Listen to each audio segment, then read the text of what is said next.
السلام علیکم ناظرین، TNN کی ربیع الاول کی خصوصی ٹرانسمیشن میں آپ خوش آمدید کہتے ہیں۔ ناظرین، نبی کریم رؤوف الرحیم صلی اللہ علیہ وسلم کی سیرت میں بہت سے پہلو آئے، بہت سے لمحات آئے، بہت سے موڑ آئے، اور اس سیرت النبی صلی اللہ علیہ وسلم میں سب سے جو اہم موڑ تھا، سب سے اہم پہلو تھا، ہم وہاں تک پہنچ چکے ہیں کہ نبی کریم رؤوف الرحیم صلی اللہ علیہ وسلم کا ہجرت مدینہ، ہجرت کا سفر۔ آج اس موضوع پر گفتگو کرنے کے لیے میرے پاس سائیوال کے عظیم درسگاہ جامعہ فریدیہ کے محترم ڈاکٹر پیر مظہر فرید صاحب موجود ہیں۔ سر بہت شکریہ، جزاکم اللہ خیر۔ سب سے پہلے بتائیے گا کہ ہجرت کا مفہوم اور اس کی معنی، لغوی معنی یا اصطلاحی مفہوم جو ہے، سر ہمارے ناظرین کو ہجرت کے ذرا لفظ سے آگاہ کیجیے گا۔ ہجرت کے معنی شاہ صاحب چھوڑنے کے آتے ہیں۔ صحیح، کبھی جی ایک علاقے کو چھوڑنا۔ یہ اصل میں اس کے دو پہلو ہیں، ٹھیک، ایک ہے ظاہری ہجرت اور ایک ہے معنوی ہجرت۔ ٹھیک، اس کے دو پہلو ہیں۔ بعض اوقات یہ ہوتا ہے کہ جب انسان آگے بڑھتا ہے تو اس کی مخالفت اتنی بڑھ جاتی ہے کہ اسے اپنی جگہ کو چھوڑنا پڑتا ہے۔ ٹھیک، حضور علیہ السلام نے مکہ مکرمہ میں تبلیغی مساعی کو جاری رکھا، یہاں تک کہ آپ کے گردن پر وہ اونٹ کا اوچھ بھی رکھ دیا گیا۔ سیدہ فاطمہ زہرا رضی اللہ تعالیٰ عنہ اسے ہٹاتی ہیں، ہٹتا نہیں ہے۔ یہ ساری چیزیں، اور پھر آپ کو لہو لہان کرنا، پھر آپ کے مخالفت کرنا، وہ ساری چیزیں اس میں شامل ہیں۔ ٹھیک، مگر اس کے باوجود آپ آگے بڑھتے رہے، مگر ایک مرحلہ ایسا آ گیا کہ اب یہاں سے ایک جگہ سے دوسری جگہ پر جانا ضروری ہے۔ ہجرت کا مفہوم اصل میں یہ ہے کہ ایک جگہ کو چھوڑنا، ایک جگہ کو چھوڑ کر دوسری جگہ پر ہجرت کر جانا۔ چونکہ یہاں پر نبی کا ایک معنی بھی یہی ہے، النبی ایذن الخارج من مکان الی مکان آخر۔ صحیح، کہ نبی کا معنی جو ایک جگہ کو چھوڑ کر وہ دوسری جگہ پر منتقل ہوتے ہیں۔ ٹھیک ہے، وہ مرحلہ آ گیا۔ ایک ہے ہجرت، یہ ہے ہجرت ظاہری۔ ٹھیک ہے، ایک ہے ہجرت معنوی۔ حضور علیہ السلام نے ارشاد فرمایا کہ اصل میں مہاجر وہ ہے جو گناہوں کو چھوڑ کر نیکی کی طرف ہو جاتا ہے، وہ بھی ہجرت ہے، وہ بھی ہجرت ہے۔ سبحان اب اللہ۔ یہ ہجرت، اب ہم یہاں پر ہجرت کر کے ہم کہاں جائیں؟ ہمارے لیے ہجرت یہی ہے کہ ہم گناہوں کو چھوڑیں اور نیکی کی طرف آ جائیں۔ سبحان اللہ۔ اور شاہ صاحب سب سے مشکل کام یہی ہے، وہ یہی ہے۔ اور جیسے ازہد فی الدنیا یحبک اللہ وازہد فی ما فی ایدی الناس یحبک الناس، دنیا کے اندر بے رغبت ہو کر رہنا اللہ جل جلالہ کی محبتوں کا باعث بن جاتا ہے۔ دنیا سے جب بندہ بے رغبت ہوتا ہے، دنیا والوں سے بے رغبت ہوتا ہے، یہ دنیا والے اس کے ساتھ محبت اور پیار کریں، اور اسی کا نام حقیقت میں ہجرت۔ کیا بات ہے، خوبصورت۔ ناظرین، بڑے ہی خوبصورت انداز میں ہمیں جو ہجرت کا ایک مفہوم تو پتہ کہ یہ لگا کہ ایک جگہ سے چھوڑ کر دوسری جگہ جانا، اور نبی کریم صلی اللہ علیہ وسلم کے علاوہ یہ نبیوں کا شیوا تھا۔ یہ اللہ تعالیٰ نے ان کی ہر نبی کی زندگی میں ایک پریکٹیکلی طور پر ان کو تبلیغ کے لیے وہ ایک جگہ سے دوسری جگہ منتقل ہوا کرتے تھے۔ لیکن دوسرا جو مفہوم ہے وہ انتہائی خوبصورت اور یقین جانے ایمان افروز ہے۔ آپ نے مجھے بتایا تو یقین جاننے کہ انسان ایمان کی بلندیوں کو چھو جاتا ہے کہ اصل میں ہجرت یہ ہے کہ انسان گناہوں کو چھوڑ کر، گناہوں کی دلدل سے نکل کر نیکی کے نور میں آ جائے، نیکیوں کے راستے کو اپنا لے۔ اچھا، نبی کریم صلی اللہ علیہ وسلم نے جو مدینہ شریف کی طرف ہجرت کی، اس کی وجوہات کیا بنی؟ کہ کیا ایسے معاملات ہو گئے تھے کہ آخر میں اس کا حل یہی نکلا کہ نبی کریم صلی اللہ علیہ وسلم اپنا جہاں پر بچپن گزرا، جہاں پر پیدائش ہوئی، بیت اللہ شریف جیسی جگہ کو چھوڑ کر نبی پاک صلی اللہ علیہ وسلم اتنے مجبور ہو گئے کہ نبی پاک صلی اللہ علیہ وسلم مدینہ شریف میں ہجرت کر گئے؟ دیکھیں، اسلام ایک عالمی دین ہے، اور دین کے حوالہ سے کہ کوئی بھی ریاست جب تک قائم نہ ہو وہ اپنے خیالات کو، اپنے افکار کو کوئی شخص آگے بڑھا نہیں سکتا۔ صحیح، یعنی سیاسی غلبہ جو ہے وہ ضروری ہے نا۔ الدین وضع الہی سائق لذوی العقول باختیار المحمود الی الصلاح فی الحال والفلاح فی المآل۔ وہ دین کہا جاتا ہے کہ ایک ایسی قدروں کا نام ہے کہ جس کے ساتھ بندے کا تن بھی اجلا ہوتا ہے، بندے کا من بھی اجلا ہوتا ہے۔ سبحان۔ اچھا، اب یہاں پر حضور علیہ السلام اس دین کو آگے بڑھانا چاہتے ہیں، مگر جگہ جگہ پر رکاوٹیں ہیں۔ اب ان رکاوٹوں کے ہوتے ہوئے وہ ریاست کی طرف بڑھا نہیں جا سکتا، ان قدروں کو یکجا کیا نہیں جا سکتا۔ اب کیا ہوا؟ اب ہوا یہ ہے کہ ہجرت کر کے حضور علیہ الصلوۃ والتسلیم جب مدینہ منورہ میں جلوہ فگن ہوئے ہیں تو یہاں پر کھل کر کام کرنے کا موقع مل گیا۔ ٹھیک۔ اور جس وقت وہ ایک سیاسی قدریں جو آگے وہ ایک معاشرے کو لے کر چلتی ہیں ان کو آگے بڑھانا آسان ہو گیا، باوجود کہ یہاں بھی مشکل تھا، لیکن مکہ مکرمہ کی بنسبت یہاں پر کام آسان تھا۔ جب یہاں پر ہوا ایسا تو دیکھیے کہ پوری مدینہ کی ریاست سامنے آئی ہے اور وہ ایک پورے کا پورا نمونہ بنا ہے، اور یہیں سے پھر اصلاح معاشرہ ہوا ہے، یہیں سے اصلاح نفوس ہوا ہے، اور یہیں سے گھروں کی اصلاح جسے ہم تدبیر منزل کہتے ہیں، ٹھیک، تدبیر منزل وہ یہیں سے ہوئی ہے، سیاست مدنیہ یہیں سے ہوئی ہے، اور بین الاقوامی طور پر حضور علیہ الصلوۃ والتسلیم نے جو خطوط بھیجے ہیں وہ بھی یہیں سے بھیجے۔ کیا بات۔ تو اس لیے یہاں پر ہمیں، اور یہ 7 ہجری کو 6 ہجری کا آخری تھا اور 7 ہجری کی ابتدا میں حضور علیہ الصلوۃ والتسلیم نے بھیجا انہیں، اور جب ان کی طرف بھیجا وہاں کے لوگوں نے موافقت کی، کسی نے مخالفت کی، اس طرح سے یہ دین آگے بڑھنا شروع۔ سبحان اللہ۔ وجوہات سامنے یہ آئیں کہ ایک تو ہر جگہ پہ نبی کریم صلی اللہ علیہ وسلم کی اس دین کی تبلیغ کی رکاوٹ تھی، اور ظاہری بات ہے جب سیاسی طور پر ہی آپ کے ساتھ مخالفت ہو تو آپ کو بھی وہاں پہ سیاسی طور پر اپنی طاقت منوانی پڑتی۔ یہاں پر ایک عوام کے لیے بہت بڑا میسیج ہے، وہ یہ ہے کہ نبی کریم صلی اللہ علیہ وسلم نے بحیثیت جو عوام تھا کردار، وہ وہاں پر بہت احسن طریقے سے سر انجام دیا ہے کہ نبی پاک صلی اللہ علیہ وسلم نے وہاں پر مکہ شریف میں رہتے ہوئے لوگوں کے خلاف یا سرداران مکہ کے خلاف کوئی جنگ نہیں کی، کوئی غزوہ نہیں ہوا، کیونکہ اس وقت ان کے پاس وہ اتھارٹی نہیں تھی وہ اس وقت، اور جب مدینہ شریف میں آ کے اپنی ریاست بنا لی تو پھر غزوہ ہوا، کیونکہ تب اتھارٹی آ گئی، خود حکمران بن چکے تھے۔ یہ بہت بڑا لیسن ہے ہمارے لیے کہ ہم بحیثیت عوام قانون کو اپنے ہاتھ میں نہیں لے سکتے، یہ وہ اولو الامر والی بات۔ دوسری بات میں پوچھنا چاہوں گا کہ جو ثمرات ہوتے ہیں ہجرت کے، وہ اللہ تعالیٰ نے کیا ہجرت کے ثمرات بیان فرمائے کہ کوئی شخص دین کے لیے اگر ہجرت کرتا ہے، جیسا نبی کریم صلی اللہ علیہ وسلم نے ہجرت کی ہے، تو اللہ تعالیٰ عام انسان کو کیا ثمرات دیتا ہے، اور نبی کریم صلی اللہ علیہ وسلم کو اللہ تعالیٰ نے اس ہجرت کی برکت سے کیا ثمرات عطا فرمایا؟ ہاں دیکھیے شاہ صاحب، جس وقت ہجرت کر کے سرکار دو سرا صلی اللہ علیہ وسلم مدینہ منورہ تشریف لائے، اب آپ کو اپنے صحابہ کی انفرادی تربیت اور اجتماعی نظام حیات میں انہیں اتارنے کا وہ بہترین موقع ملا۔ ٹھیک، یہی وجہ ہے کہ حضور علیہ الصلوۃ والتسلیم ایک مرتبہ جلوہ فگن ہے، کوئی خاتون آئیں، ایک صحابی رسول وہاں پر دیکھنے لگے، آپ نے فرمایا نظریں جھکا لو، نظروں کو ہٹا دو۔ اب یہ وہ عمل تھا کہ یہ ہے انفرادی زندگی کہا جاتا ہے، اور اسی انفرادی زندگی نے جس وقت صحابہ کرام کے اندر خوب وہ اجلے ہو گئے، اب یہاں پر اجتماعی نظام حیات آگے بڑھانے میں یہ مؤثر کردار ادا کیا، اور اس کا ثمر کیا ملا؟ انفرادی زندگی سنبھلی، تو اس کے بعد جیسے والدین کے ساتھ وَقَضَىٰ رَبُّكَ أَلَّا تَعْبُدُوا إِلَّا إِيَّاهُ وَبِالْوَالِدَيْنِ إِحْسَانًا، والدین کے ساتھ اس نے سلوک ہے۔ آگے نیا گھر بنتا ہے، خیرکم خیرکم لأہلہ وانا خیرکم لأہلی، دیکھو تم میں سے بہتر بندہ وہ ہے جو اپنے گھر والوں سے بہتر ہے۔ کیا بات۔ اولاد کا مرحلہ آتا ہے، ادبوا اولادکم علی ثلاث خصال، حب نجوبیکم، حب اہل بیتہ وقراءۃ القرآن، اپنے اولاد کی تربیت کا مسئلہ آ جاتا ہے، اور پھر آگے بڑھتا ہے، پڑوسی کا مسئلہ آ جاتا ہے۔ حضور علیہ الصلوۃ والتسلیم فرماتے ہیں کہ یاد رکھنا کہ تم میں سے بہتر بندہ وہ ہے جو اپنے پڑوسی کے ساتھ حسن اخلاق سے پیش آتا ہے۔ پھر ملکی ضابطے بین الاقوامی سطح پر یہ اس کے ثمرات ملے ہیں، انفرادی زندگی سے لے کر اجتماعی نظام حیات تک، وہ نظام تمدن ہو، نظام تہذیب ہو، نظام سیاست ہو، نظام معیشت ہو، وہ اخلاقیات کا پہلو، ہر ایک میں حضور علیہ الصلوۃ والتسلیم نے اس میں آپ نے جو پیغام دیا پھر وہ آگے بڑھتا ہی چلا۔ کیا بات۔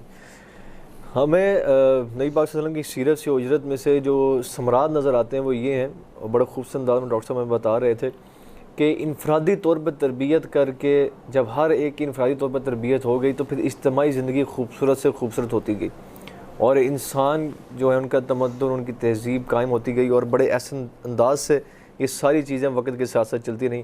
تو اللہ کے محبوب نے جب ان چیزوں کو بنایا، تشکیل دیا، جب انفرادی طور پر لا کر اجتماعی طور پر ان کو تیار کر دیا، تو پھر اللہ تعالیٰ نے ایسی قوم تیار کی جس قوم کے بارے میں اللہ تعالیٰ فرماتا رضی اللہ عنہ و رضوان کہ یہ اللہ ان سے راضی ہو گیا، یہ اللہ سے راضی ہو گئے، ایسی تربیت کر دی۔ اچھا، اس سے تھوڑا سا جو آج کے معاشرے میں بڑا کنسیپٹ پایا جاتا ہے کہ وطن سے محبت، کہ نبی پاک صلی اللہ علیہ وسلم نے ہجرت کے وقت بیت اللہ شریف کو دیکھ کے کہا کہ میرا دل نہیں کرتا تمہیں چھوڑنے کے، لیکن حالات اس طرح کے ہو گئے، یہاں کے لوگوں نے مجبور کر دیا، اور پھر مدینہ شریف میں آ کے اس کے بارے میں دعا کی۔ نبی پاک صلی اللہ علیہ وسلم کی سیرت سے وطن سے محبت، جہاں پر آپ رہتے ہیں اس جگہ سے محبت، یہ کردار ہمیں ملتا ہے۔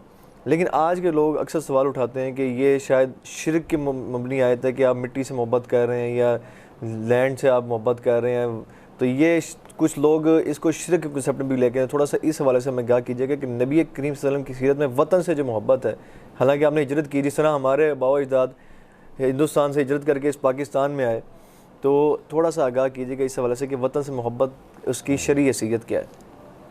شاہ صاحب، ایک تو لوگوں کا یہ کہنا کہ یہ شرک ہے، وہ اصل میں شرک کی تعریف ہی نہیں سمجھے۔ شرک اصل میں یہ ہے کہ اللہ رب العزت کی ذات، اس کی صفات کے ساتھ کسی کو اس کا سانجی ساتھی سمجھنا۔ بالکل، دنیا کا کوئی بندہ لے لیں آپ شاہ صاحب، کوئی مسلمان لے لیں، قطعی طور پر اس کے ذہن میں بھی، کسی گوشے میں بھی نہیں ہوگا کہ میں اس زمین کو رب کی صفات کے ساتھ ملا رہا ہوں۔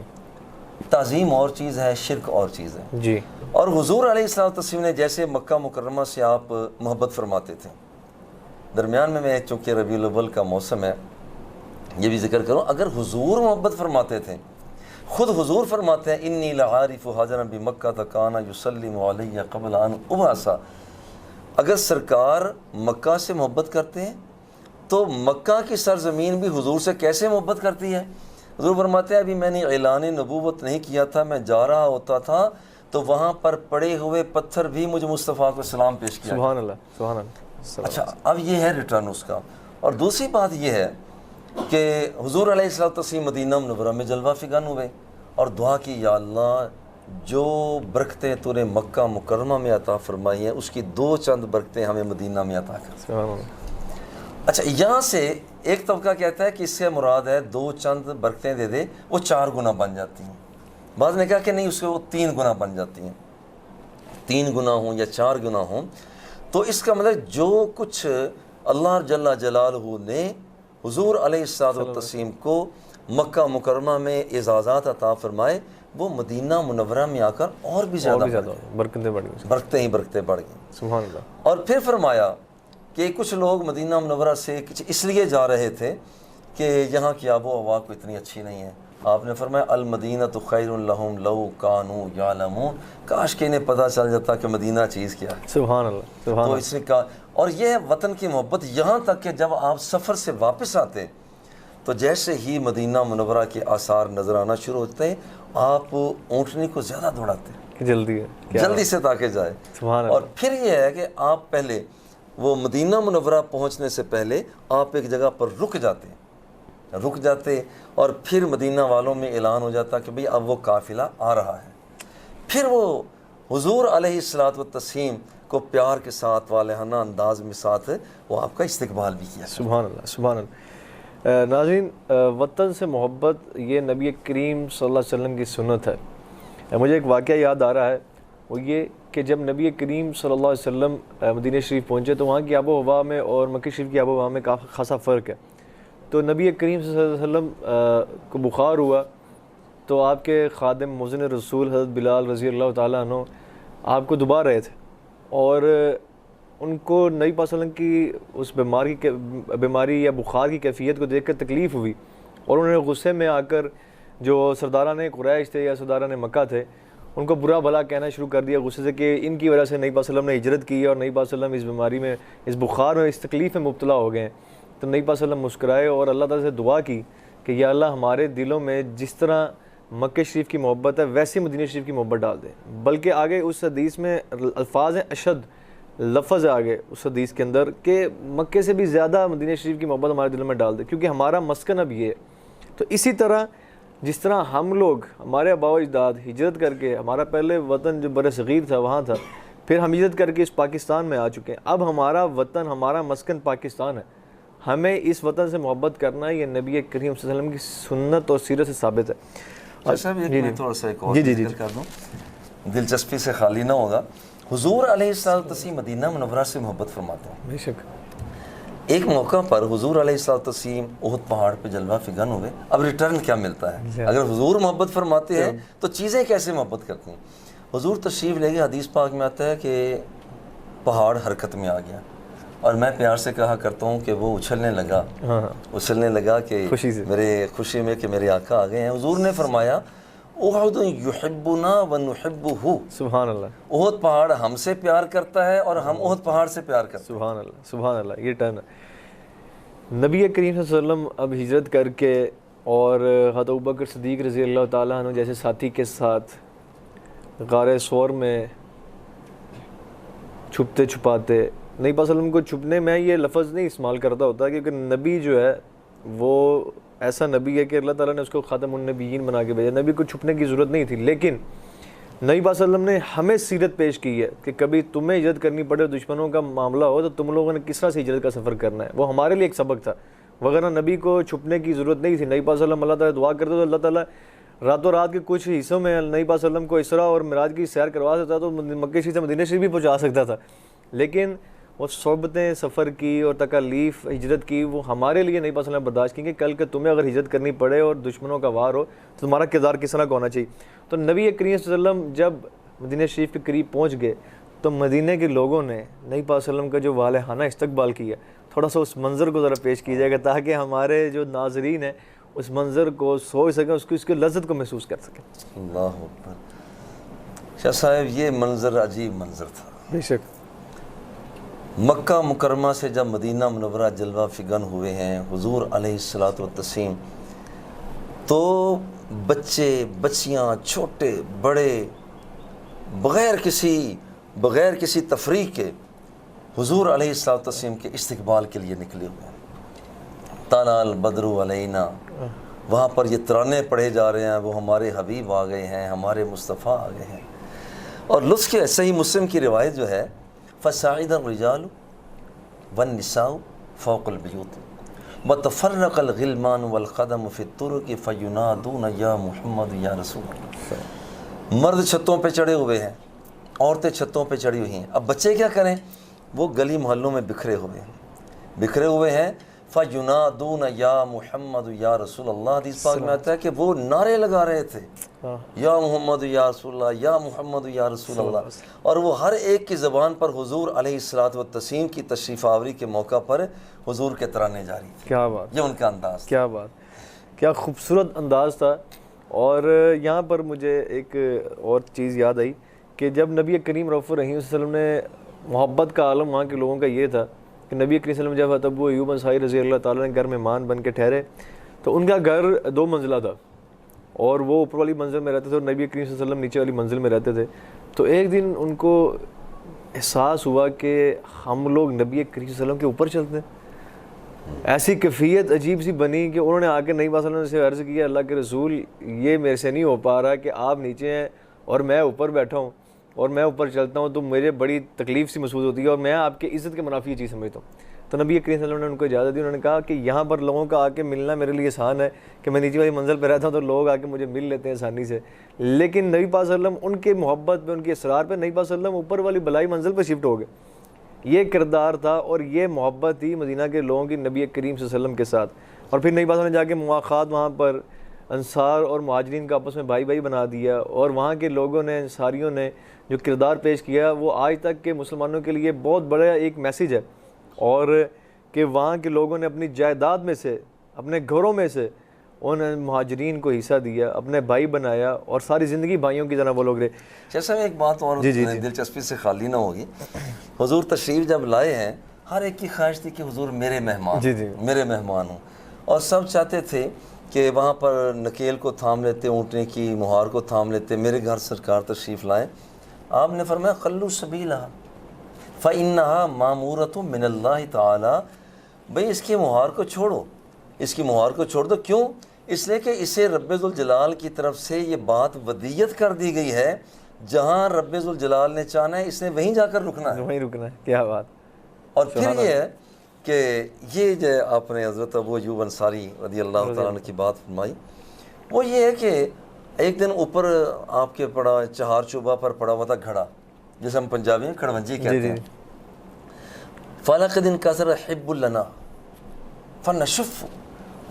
فرماتے ہیں کہ یہاں پر ایک دن وہ گھڑے میں جو پانی تھا وہ نیچے گر گیا، اور میں اسے اب ایک ہی لحاف تھا، صرف ایک لحاف تھا، اس ایک لحاف کو وہ پانی کے اوپر ڈال رہے تھے. ساری رات تو سردی میں گزار دی، مگر اس خطرے تخوفاً ان یقطر علی وجہ النبی صلی اللہ علیہ وسلم، کہیں حضور علیہ الصلوۃ والتسلیم کے چہرہ پاک پر گر نہ جائے اور کہیں وہ بے آرام نہ ہو جائے. سبحان یہ کام تھا. سبحان اللہ. کیسی محبت تھی صحابہ کی اپنے معلم، اپنے مربی، اپنے پیشوا، اپنے آقا کے ساتھ. حضرت بکر صدیق کا بھی اس طرح سے وہ واقعہ یاد ہے، جب ہجرت کے موقع پر غار ثور میں تھے تو سانپ ڈستا رہا اور وہ اس تکلیف کو برداشت کرتے رہے اور حرکت نہیں کی کہ میرے نبی صلی اللہ علیہ وسلم کے آرام میں خلل نہ پڑ جائے. اس تکلیف کو برداشت کرتے، اور اس کا ایک بڑا زبردست، کچھ مفسرین اس کی چیز لکھتے ہیں کہ وہ سانپ بھی بڑے عرصے سے نبی صلی اللہ علیہ وسلم کی دیدار کے لیے بیٹھا ہوا تھا. اس نے کہا اب یہ رکاوٹ آئی ہے تو اس کو میں ڈنگ مار کے اس کو سائڈ پہ کروں اور میں بھی نبی صلی اللہ علیہ وسلم کا دیدار کر لوں. ناظرین، یہ تھا ہجرت کا سفر نبی کریم رؤوف الرحیم صلی اللہ علیہ وسلم کا، کہ کس طرح سے نبی کریم صلی اللہ علیہ وسلم کن وجوہات کی بنا پر مجبور ہوئے اپنے علاقے کو چھوڑ کر آ کر اس ریاست کو قائم کرنے کے لیے. یہ اللہ تعالیٰ کی منشا بھی تھی کہ ایک ایسی ریاست کا قیام کروانا تھا اللہ تعالیٰ نے کہ جو ہر لحاظ سے کامل ہوتی، ہر لحاظ سے مکمل ہوتی. ناظرین، انشاءاللہ العزیز ابھی جو وقت ہے وہ پروگرام کو اپنے اختتام کو پہنچ چکا ہے. بہت سی چیزیں ہم لوگ کرنا چاہتے تھے، اور لیکن یہ عنوان ہی ایسا ہے کہ میں کہتا ہوں کہ انسان ساری زندگی اس پہ لگا لے، ساری زندگی بولتا رہے، سارے درختوں کی جو لکڑی ہے اس کی قلم بنا لی جائے، اور سارا سمندر، دریا، جتنے بھی پانی اس دنیا میں موجود ہے اس کی سیاہی بنا لی جائے، تو وہ سیاہی بھی ختم ہو سکتی ہے، وہ کلمیں ٹوٹ سکتی ہیں، ختم ہو سکتی ہیں، لیکن نبی کریم صلی اللہ علیہ وسلم کے سیرت کا شاید ایک بھی موتی ہم لوگ بیان نہ کر سکیں. جو ہماری کاوش ہے اللہ رب العالمین اس کو اپنی بارگاہ میں قبول و منظور فرمائے، اور اللہ تعالیٰ سے دعا ہے کہ اللہ رب العالمین ہمارے دلوں میں نبی کریم صلی اللہ علیہ وسلم کی سچی محبت اور ان کی سیرت پر عمل پیرا ہونے کی ہمیں توفیق عطا فرمائے. انشاءاللہ آپ سے ملاقات ہوگی اگلے پروگرام میں، تب تک کے لیے اجازت دیجیے میزبان سید حذیفہ بخاری کو. اللہ نگہبان.